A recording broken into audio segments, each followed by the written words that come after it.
عماد کے برابر میں ہانیہ کو بٹھا دیا گیا۔ نہ چاہتے ہوئے بھی اس کی نظر بھٹک کر داخلی دروازے پر پڑی تھی۔ اسے لگا شاید وہ آ جائے، لے جائے سب سے چرا کر اسے، پر ایسا نہیں ہوا۔ وہاں کوئی بھی نہیں تھا، وہ اسے لینے نہیں آیا تھا۔ اسے پتہ بھی نہیں چلا کب نکاح نامہ اس کے سامنے کیا گیا۔ جب اس پر شنواری صاحب دستخط کرنے کا کہہ رہے تھے، ان کی آواز پر چونکی۔ شنواری صاحب نے اس کے ہاتھ میں پینسل تھمائی۔ پینسل پکڑتے ہوئے ہانیہ نے ایک نظر اپنی ماں کو دیکھا، جس پر انہوں نے سر جھکا لیا۔ قصور تو ان کا بھی نہیں تھا، بیٹی کے لیے جو وہ کر سکتی تھی انہوں نے کیا تھا، پر شاید اس کی قسمت میں شاذل نہیں بلکہ عماد لکھ دیا گیا تھا۔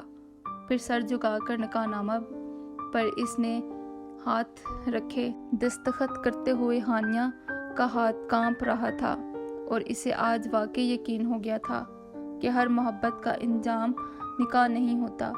کچھ ہوتے ہیں جو بیچ راستے میں چھوڑ جاتے ہیں اور پھر بات قسمت پر ڈال دی جاتی ہے۔ رخصتی کے بعد ہانیہ عماد کے گھر آ گئی۔ اس کے ساتھ سب کچھ اتنا جلدی ہوا کہ اسے خود سنبھلنے کا موقع تک نہیں ملا۔ اوپر سے شاذل کی بے وفائی اور اس کا CSS کرنے کا خواب، سب ہی تو ختم ہو گئے۔ کتنی خوش تھی وہ کچھ دن پہلے، جب شاذل نے اس سے محبت کا اظہار کیا تھا، اور کچھ دن بعد اس کی قسمت کیسے بدل گئی۔ کیسی ہو؟ عماد اس کے قریب بیٹھتے ہوئے بولا۔ اس کی آواز پر ہانیہ چونکی۔ وہ کب کمرے میں آیا اور اس کے قریب آ کر بیٹھا، ہانیہ کو پتہ ہی نہیں چلا۔ ٹھیک، ہانیہ نے مختصر جواب دیا۔ کہاں کھوئی ہوئی تھی؟ ہانیہ نے اس کے سوال کا کوئی جواب نہیں دیا۔ اچھا ویسے ایک بات بتاؤ، عماد اس کے ہاتھ کو پکڑ کر بولا۔ اس کے ہاتھ پکڑنے پر تو جیسے ہانیہ کو کرنٹ لگا۔ یکدم ہانیہ نے اپنا ہاتھ اس کے ہاتھ سے کھینچا۔ ارے بھئی، ابھی تو تمہارا ہاتھ پکڑا ہے اور تم نے تو ایسے چھڑوا لیا، ابھی تو میں نے۔ اس سے پہلے وہ کچھ مزید کہتا، فوراً بولی، مجھے نیند آ رہی ہے۔ اس کی بات پر عماد مسکرایا۔ نیند تمہیں آ رہی ہے، مجھے نہیں۔ ویسے بھی اب تم میری بیوی ہو اور تم وہی کیا کرو گی جو میں کہوں گا، اور سونے کے بارے میں تو تم بھول ہی جاؤ۔ عماد جس قدر نارمل تھا، اس کی آواز میں اتنی ہی سختی تھی جس کو ہانیہ نے محسوس کر لیا تھا، اس لیے مزید کچھ کہے بنا خاموشی سے بیٹھ گئی۔ ویسے سچ سچ بتاؤ، تمہارے ابو نے اتنی جلدی تمہاری شادی کیوں کی؟ کیا تمہارا کسی کے ساتھ چکر تھا جس کی وجہ سے وہ ڈر گئے تھے کہیں تم بھاگ نہ جاؤ؟ کہتے ہوئے طنزیہ ہنسا۔ ہانیہ نے بے بسی سے اسے دیکھا اور ایک پل میں ہی آنسوؤں نے اس کے رخسار کو بھگو دیا تھا۔ آج جو کچھ بھی مجھے سننے کو مل رہا ہے شاذل، صرف آپ اس کی وجہ ہے۔ میں آپ کو کبھی معاف نہیں کروں گی، اور نہ ہی میرا اللہ، ہانیہ دل ہی دل میں سوچ کر کہہ رہی تھی۔ عماد نے اس کا روتا ہوا چہرہ دیکھا تو فوراً سنجیدگی سے بولا، میں تو مذاق کر رہا تھا، تم تو سیریس ہی ہو گئی ہو۔ جو کسی کے کردار کی دھجیاں اڑا دے وہ بھلا مذاق ہوتا ہے؟ پر وہ بات اپنی زبان پر نہ لا سکی، کیونکہ وہ جانتی تھی کہ اب تو ساری زندگی اسی انسان کے ساتھ ہی گزارنی ہے، اس لیے کچھ کہنے کا کوئی فائدہ ہی نہیں۔ ہانیہ، تم کل ولیمے کے بعد گھر نہیں جاؤ گی؟ لیکن کیوں؟ ہانیہ بنا اسے دیکھے بولی۔ کیا مطلب کیوں؟ جب میں کہہ رہا ہوں کہ تم نہیں جاؤ گی تو نہیں جاؤ گی۔ چلو اب اٹھو، چینج کرو، عماد سختی سے بولا، اور ہانیہ فوراً اٹھ کر واش روم کی طرف بڑھ گئی۔ شادی کو 1 ماہ ہو گیا تھا۔ ہانیہ ایک ہی بار اپنے گھر گئی تھی، وہ بھی عماد اس کے ساتھ گیا تھا اور اپنے ساتھ ہی واپس لے آیا تھا۔ عماد، میں کچھ دن کے لیے امی کے گھر جانا چاہتی ہوں۔ شادی کے 2 دن بعد ہی ساری ذمہ داریاں ہانیہ پر ڈال دی گئی تھی۔ اس نے ساری زندگی میں اتنا کام نہیں کیا تھا جتنا 1 ماہ میں اس کی ساس نے اس سے کروا لیا تھا۔ کیوں جانا ہے تمہیں؟ عماد، جو فون میں مصروف تھا، ناگواری سے بولا۔ میرا دل بہت اداس ہے، مجھے امی سے ملنا ہے۔ ہانیہ دکھ سے بولی، ساری زندگی تم ان کے ساتھ ہی رہی ہو، اب بس، اب میں تمہیں شادی کر کے لے آیا ہوں، تمہارا گھر یہی ہے، تم یہیں رہو گی اور وہاں نہیں جاؤ گی، عماد سپاٹ لہجے میں بولا۔ پر عماد اس سے پہلے وہ کچھ کہتی فوراً بولا، تمہیں زبان چلانے کی کتنی عادت ہے؟ جب میں کہہ چکا ہوں کہ نہیں جانا، پھر بحث کرنے کا کیا فائدہ؟ بولو۔ اب کی بار عماد کی آواز پہلے سے زیادہ سخت تھی، جس پر ہانیہ خاموش ہو گئی۔ اور تم امی کی بات کیوں نہیں مانتی جب انہوں نے تمہیں چائے کا کہا تھا تو کیوں نہیں بنا کر دی؟ عماد، میں نے کہا تھا انہیں بنا دیتی ہوں، پر وہ کہہ رہی تھی کہ میں خود بنا لوں گی۔ میں نے انکار نہیں کیا تھا۔ تو کیا میری ماں اس عمر میں جھوٹ بولے گی؟ عماد چلایا۔ میں نے یہ نہیں کہا، آگے سے بکواس کر رہی ہو۔ عماد نے ایک زوردار تھپڑ اس کے منہ پر دے مارا۔ یہ پہلا تھپڑ تھا جو عماد نے ہانیہ کو مارا تھا۔ تھپڑ اس قدر زور سے لگا تھا کہ ہانیہ کے رخسار پر عماد کا ہاتھ چپ چکا تھا۔ آئندہ اگر تم نے میری امی کو جھوٹا کہا یا ان کی بات نہ مانی تو مجھ سے برا کوئی نہیں ہوگا، سنا تم نے؟ ہانیہ اس کی گرج دار آواز سے سہم گئی تھی۔ اٹھو اور نکل جاؤ میرے کمرے سے۔ پلیز مجھے کمرے سے تو مت نکالیں، میں ساری رات باہر کیسے گزاروں گی؟ رونے کی وجہ سے ہانیہ کی آواز مشکل ہی نکلی تھی۔ مجھے اس کی پرواہ نہیں، تم چلی جاؤ میری نظروں کے سامنے سے، کہتے ہوئے ہانیہ کا بازو پکڑا اور کمرے سے باہر نکال دیا اور خود آرام سے بیڈ پر آنکھیں موندے لیٹ کے، یہ سوچے بنا کہ وہ ساری رات باہر کیسے کاٹے گی۔ 3 سال بعد۔ ہانیہ میری شرٹ کہاں ہے؟ عماد چلا رہا تھا۔ اوپر سے ایمان کے رونے پر اسے اور غصہ آ رہا تھا۔ ہانیہ بامشکل چل کر الماری کی طرف آئی اور اس کی شرٹ نکال دی۔ کتنی بار کہا ہے آفس جانے سے پہلے میری شرٹ باہر نکال کے رکھا کرو، پر تمہیں تو میری بات کا کوئی اثر ہی نہیں ہوتا، اور تم سے ایک بچی نہیں سنبھالی جاتی۔ کتنا رو رہی ہے یہ؟ عماد دانت پیس کر بولا۔ عماد، میری طبیعت نہیں ٹھیک، میرا آخری مہینہ چل رہا ہے اور ایمان بچی ہے، اور بچے ایسے ہی روتے ہیں۔ بچے ایسے نہیں روتے، بچیاں ایسے روتی ہیں، کہتے ہوئے کمرے سے چلا گیا۔ عماد کی خواہش تھی کہ اس کے گھر پہلے بیٹا ہو، پر اللہ نے اسے بیٹی عطا کی اور وہ اس بات پر بالکل خوش نہیں تھا۔ 6 بہنوں کا وہ ایک ہی بھائی تھا اور اسے ڈر تھا کہ کہیں اس کے باپ کی طرح اس کے گھر بھی بیٹیاں ہی نہ پیدا ہوتی رہیں۔ اس کے جاتے ہی ہانیہ نے ایمان کو سینے سے لگایا جو ابھی 2 سال کی تھی۔ تم ابھی تک یہی ہو؟ میرے لیے ناشتہ نہیں بنانا؟ نائلہ بیگم کمرے میں آتے ہی اسپاٹ لہجے میں بولی۔ امی، میں ایمان کو چپ کروا کر آ رہی تھی۔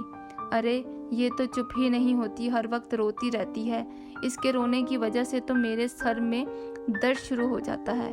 میری بات کان کھول کر سن لو، اگر اس بار بیٹا نہ ہوا تو عماد سے کہوں گی تجھے طلاق دے دے۔ ایسی بیوی کا کیا فائدہ جو بیٹیاں ہی پیدا کرتی پھرے؟ پہلے ساری جوانی بہنوں کی شادیاں کرتا رہا اور اب بیٹیوں کا جہیز بناتا پھرے۔ ہمیں نہیں چاہیے اور بیٹیاں۔ امی، یہ میرے بس میں تو نہیں ہے، ہانیہ دکھ سے بولی۔ میں کچھ نہیں جانتی، بس اس بار تو بیٹا ہی ہونا چاہیے، ورنہ اپنا سامان پیک کرنا شروع کر دو، نائلہ بیگم ناگواری سے بولی۔ امی، آپ ایسا مت کہیں، میں جانتی ہوں آپ تو امی ابو بھی نہیں رہے، میں کہاں جاؤں گی؟ ہانیہ تڑپ کر بولی۔ تو ٹھیک ہے، پھر دعا کر کے اللہ تجھے اس بار بیٹا ہی دے، کہتے ہوئے چلی گئی اور ہانیہ نے ان کے جاتے ہی ہچکیوں سے رونا شروع کر دیا۔ ایمن کے کپڑے چینج کرتے ہی ہانیہ نے نظر دروازے سے داخل ہوتے سجل پر پڑی جو اس کی طرف ہی آ رہی تھی۔ ہانیہ فوراً اس کی طرف لپکی اور دونوں بہنیں ایک دوسرے کے گلے لگتے ہی رونے لگی۔ کچھ دیر بعد سجل نے خود کو سنبھالا اور ہانیہ کو خود سے دور کیا اور اسے کندھوں سے پکڑ کر بیڈ پہ بٹھایا۔ کیا حال کر لیا ہے آپ نے اپنا؟ سجل دکھ سے بولی۔ تمہیں میں یاد تھی، مجھے لگا تمہیں اپنی بہن بھول گئی ہے۔ ہانیہ ابھی بھی رو رہی تھی۔ آپ ایسا کیسے سوچ سکتی ہیں آپی؟ میں نے کئی بار چچی کو فون کیا، پر وہ ہر بار کہتی تھی کہ آپ اپنے کمرے میں سو رہی ہیں، کبھی آپ باہر گئی ہیں۔ میں کل رات ہی دبئی سے واپس آئی ہوں، دوپہر کو حسن کی فیملی سے ملنے گئے تھے اور اب آپ سے ملنے آئی ہوں۔ آپ نے ایسا سوچا بھی کیسے کہ میں آپ کو بھول جاؤں گی؟ امی ابو کے بعد آپ اور سمر ہی تو میرے اپنے ہیں، بھلا آپ لوگوں کو بھول سکتی ہوں؟ شاید تم تب ہی فون کرتی ہو جب میں بزی ہوتی ہوں، اس لیے چچی یہ کہتی ہوں۔ اب ہانیہ اسے حقیقت بتا کر پریشان نہیں کرنا چاہتی تھی۔ عماد بھائی نے آپ کے ساتھ اچھا نہیں کیا، انہیں آپ کو طلاق نہیں دینی چاہیے تھی۔ کاش میرا ولیمہ نہ ہوتا اور نہ ہی امی ابو کا ایکسیڈنٹ ہوتا